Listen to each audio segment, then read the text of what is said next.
Hello guys, তোমরা সবাই ভালো আছো তো? অবশ্যই ভালো থাকবে। আজকে তোমাদের কাছে নীলকণ্ঠ মহাদেব ভোলানাথ শিবের মন্ত্র নিয়ে আলোচনা করব। তাহলে চলো শুরু করা যাক।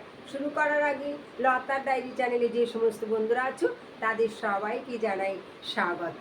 নতুন যে সমস্ত বন্ধুরা যুক্ত হয়েছো তাদেরও জানাই স্বাগত।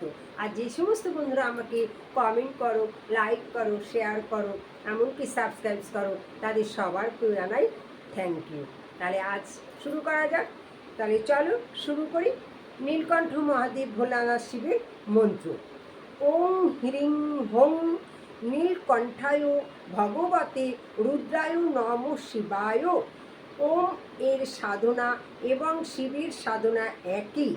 এটি সাক্ষাৎ শিবশক্তির সাধনা ও সর্বাধিক ক্ষমতাশীল ও গোপন মন্ত্র। এই মন্ত্রটি গোপনীয়ই ছিল, কিন্তু কোনো এক অঘোর বাবা এই মন্ত্রটি জনসমক্ষে আনেন।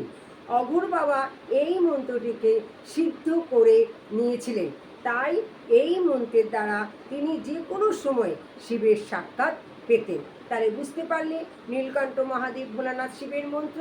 তাহলে আজ এই পর্যন্ত, পরবর্তী ভিডিওতে আবার তোমাদের সাথে দেখা হবে। আমার এই মন্ত্র তোমাদের কাছে যদি ভালো লাগে তাহলে তোমরা আমাকে লাইক করো, কমেন্ট করো, শেয়ার করো, আর লতার ডায়েরি চ্যানেলটা ভালো লাগলে সাবস্ক্রাইব করো। আজ আসি, পরবর্তী ভিডিওতে আবার তোমাদের সাথে দেখা হবে। Tata, by.